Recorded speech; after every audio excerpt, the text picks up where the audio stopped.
This is known as the deep fat fryer. To operate it, in the front of it is your temperature dial. Right now it is in the off position. There is a little button or knob that is right above the dial, which will indicate where your temperature should be or where it's at.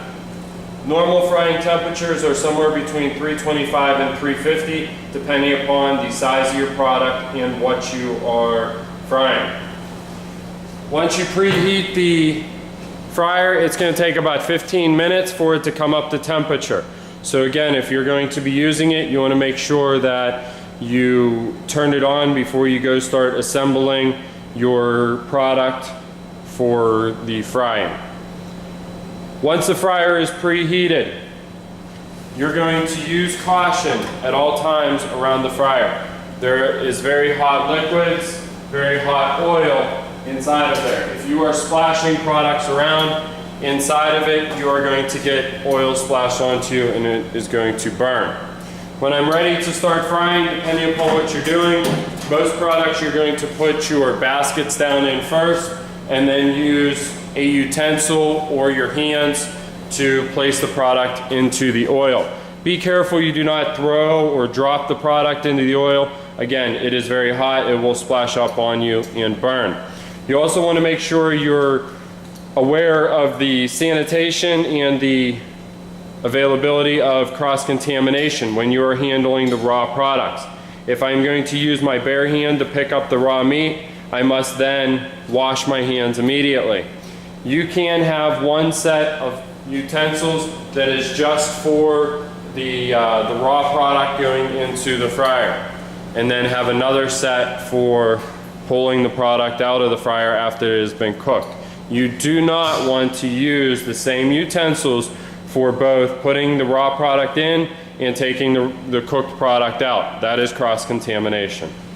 Once your product is done frying, you will have a thermometer to temp the inside of the product.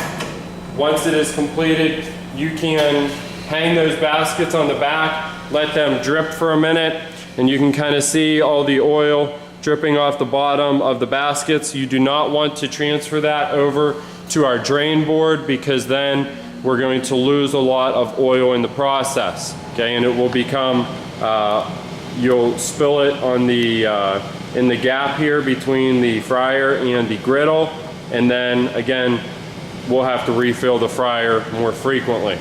Once your product is done, you let the baskets drip for a moment, take your product, and you're going to dump it out onto a drain board. Here next to the griddle, I have set up, or next to the fryer, I have set up on the griddle a sheet pan with paper towels on it. Those paper towels are designed to soak up any excess oil that is on the product, and you can see in the picture here that there is some oil that came off of those baskets.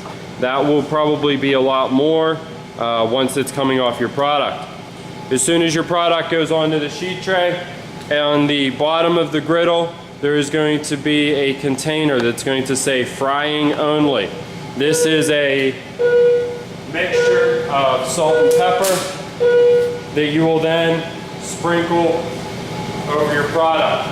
As soon as you are done frying something, it comes out of the fryer, it goes on to the paper towel or the drain board. You want to make sure you season it with salt and pepper.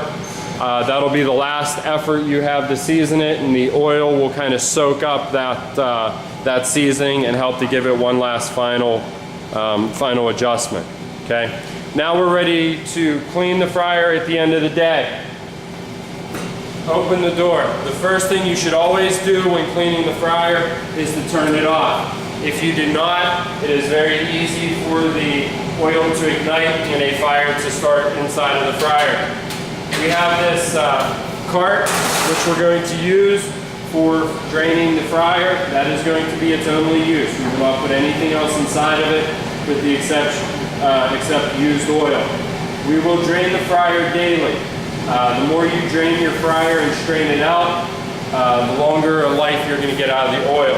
So I just took that tube off the holder there, threaded it onto the draining port. There is a handle down below that is red right at the top of that draining port. that is labeled drain. You want to use a china cap to strain the oil through. You are going to get a lot of sediment in the bottom of the fryer, little burnt pieces of food, breading, and such. You want to remove those. Again, the more you clean your oil and keep it strained, the longer the life of the oil will be. Once I'm ready to begin draining the oil, again, make sure the fryer is off. I am going to open this drain and the oil will flow through the china cap into the oil barrel. To finish cleaning out the fryer, we're going to remove the baskets, and you can place them off to the side. Those need to be run through the dishwasher. Then we are going to scoop the oil from the barrel and continually flush it through the fryer, keeping this drain open until everything is rinsed out of the fryer. This is going to be our daily cleaning task. This is the easiest way to maintain the fryer and to keep it clean. Again, the more you strain the oil, the more you drain the oil, the more sediment you take out of it, the longer it's going to last. Once you have drained the oil, there is going to be a bunch of food in the bottom of this china cap. I do not want to transport this around the kitchen, dripping grease all over the place. So a good practice is to use your sauce pot here to catch any of the drippings. The china cap can be emptied out at the garbage can at the dishwasher and run through the dishwasher. The little pot can go to the pot sinks. When you're done straining the oil, take the lid, and you don't want to seal it, you just want to cover the oil up so nothing spills in it overnight. And then you want to properly store the oil to let it cool down. When you are filling the fryer, in the back of the fryer, in the rear wall,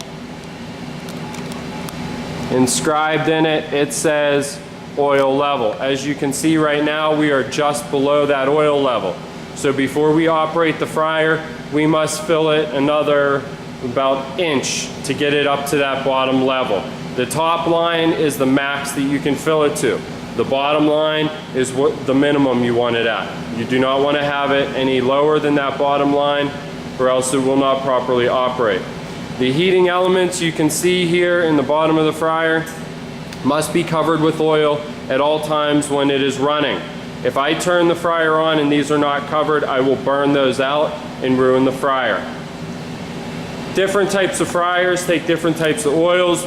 We use a liquid shortening that looks like this.